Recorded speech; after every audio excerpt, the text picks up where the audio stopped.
Aqueles que nos aproximamos da doutrina espírita, muitas vezes o fazemos na busca sensorial de alcançar a saúde para aquilo que representa as nossas mazelas físicas. E não poucas vezes, quando chegamos ao centro espírita, buscamos a cura. Mas a cura que buscamos é dos nossos achaques físicos. Não conseguimos compreender que o Espiritismo é uma ciência que se debruça sobre o espírito para tratar a saúde de uma perspectiva mais integral. O abordamos como abordam as pessoas que chegam aos acadêmicos, aos profissionais da área de saúde, na expectativa de silenciar as suas dores de fora sem buscar as suas causalidades de dentro.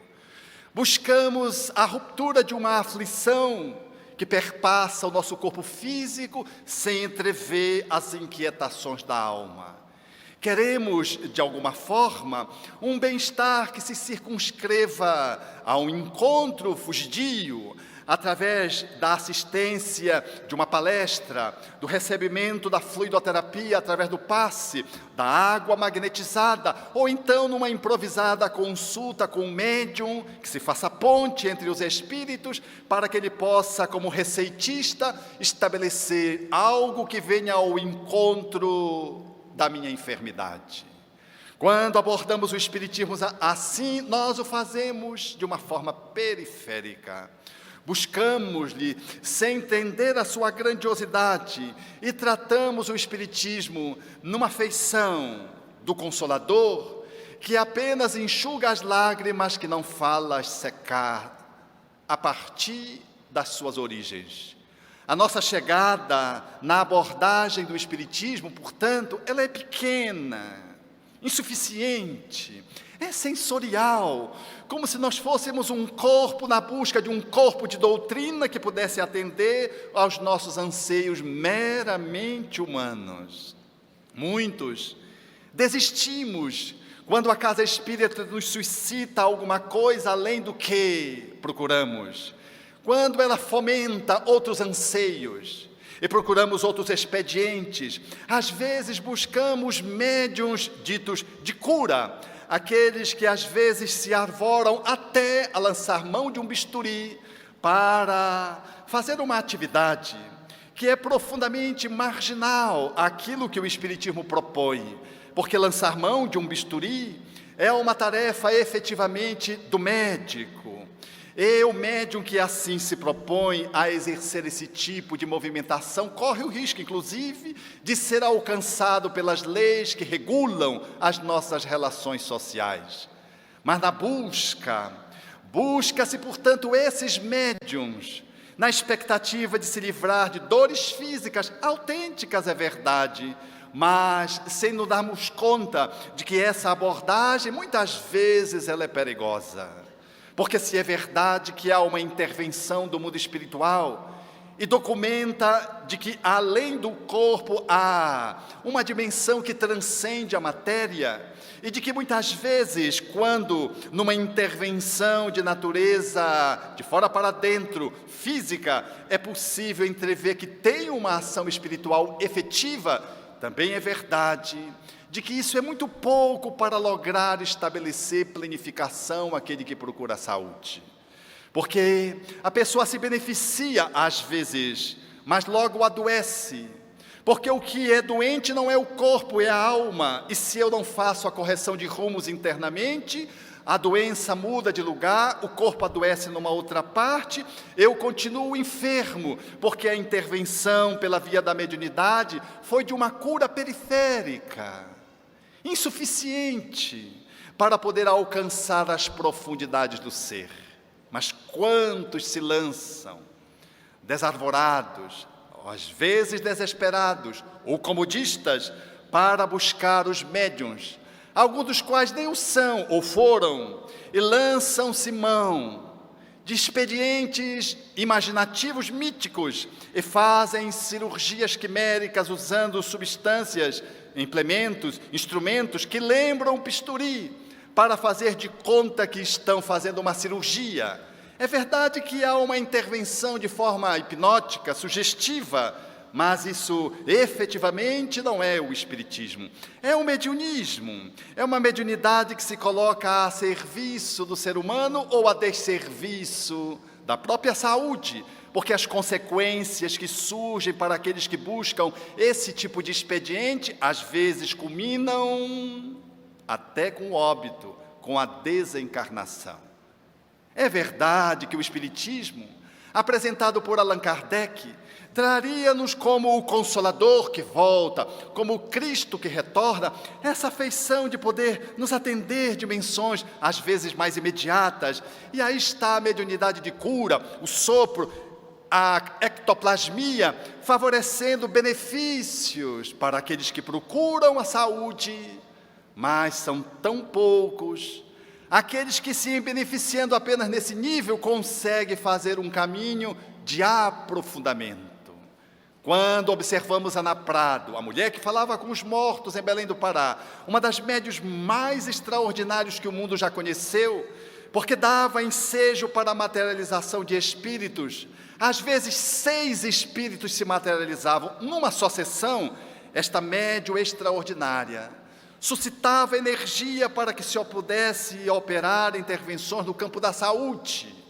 Era, portanto, eloquentes, porque ela própria e um profissional da área médica foram objeto de uma intervenção, de um espírito que se materializou e fez uma cirurgia materializado, tanto na médium, quanto num profissional da área médica em Parintins, no Amazonas.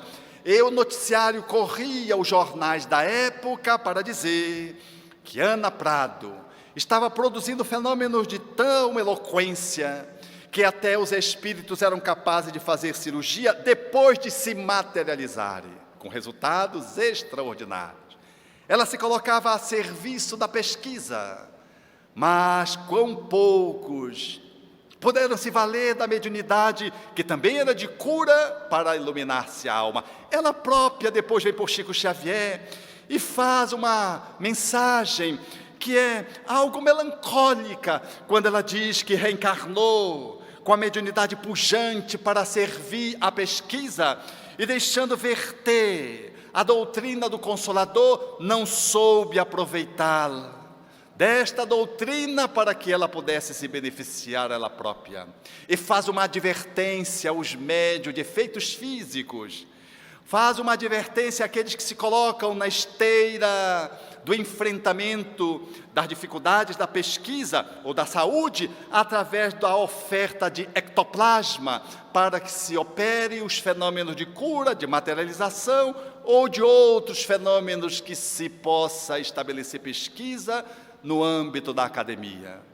Faz essa fala, é uma fala tristonha ao final da sua página, da sua mensagem, porque ela diz que efetivamente foi médium, mas como médium não bebeu da fonte da qual ela foi intermediário para verter a extraordinária consolação que o Espiritismo vinha fazer naqueles dias no Norte. Efetivamente, a doutrina espírita nos traz, e essa possibilidade de poder, o benefício da saúde, às vezes elas vêm até avessa, porque a doença, muitas vezes para nós, é o nosso cinturão de segurança. Se tira a enfermidade, a gente se perde novamente. É o olho que foi arrancado, para que não pudéssemos perder o corpo inteiro. É a mão que foi subtraída, para que não pudéssemos nos perder no campo do mundo, aproveitando a reencarnação na medida justa do nosso programa espiritual. Assim, muitas vezes, eu me surpreendo com a posição dos espíritos alinhados com o pensamento espírita, em reuniões adequadas, para atender o âmbito da saúde àqueles que buscam uma casa espírita, como certa feita eu tive a oportunidade de ver um trabalhador que chegou com o espírito amigo e disse: incrível, os obsessores não me deixam. O senhor sabe, eu tentei tirar a carteira de motorista e quase que eu não consegui. Ele foi tirar a carteira e foi reprovado no exame ocular. Ele então foi ao médico oftalmologista, fez a receita, fez o óculos, voltou, o mesmo oftalmologista que fazia o seu ajuizamento da sua acuidade visual, o reprovou. Ele mostrou a receita, mostrou o óculos e o cidadão disse que não estava adequado. Aí ele marcou uma consulta particular, sem dizer para o médico, com aquele mesmo oftalmologista que tinha reprovado 2 vezes. E quando foi consultá-lo, o médico não se deu conta, porque, aliás, hoje quase a gente não olha para as pessoas, a gente olha para o equipamento, olha para a doença, mas não olha para a pessoa. Somos mais um número de enfermidade, somos mais uma patologia do que um ser que traz a exteriorização do seu ser, da sua dinâmica interna, através de um sintoma ou de uma enfermidade. Ele consultou, passou a receita, ele aviou a receita, o novo óculos, e foi com ele pela 3ª vez. E quando chegou lá, reprovado. Ele disse, mas como o senhor pode me reprovar? E mostrou a receita que era dele. O médico ficou intrigado, achando que estava ficando biloléu. Mas era um senhor já muito maduro, não poderia estar fraudando. Ele olhou, era a sua assinatura, o seu papel timbrado, e fez um esforço e começou a lembrar de que efetivamente ele tinha estado há bem pouco tempo no seu consultório. E ele então, por força da contingência, aprovou. E esse amigo se queixava para um amigo espiritual, queixando-se do obsessor. Está vendo? Como os obsessores me perseguem, quase que eu não consigo tirar a carta de novo em função do obstáculo oftalmológico. E o benfeitor disse, não foram os obsessores, fomos nós. Porque você já não tem idade para estar dirigindo. Ele dirigiu um Fusca azul, era 661, 662, era um Fusca que você quase que precisava ser o motor de arranque para que ele pudesse sair. E ele tinha uma deficiência em um dos olhos, com a idade já avançada. Belém é uma cidade que chove numa tarde, na outra também, e na subsequente também. Quando não chove, algum problema está acontecendo nos céus. O índice pluviométrico é intenso.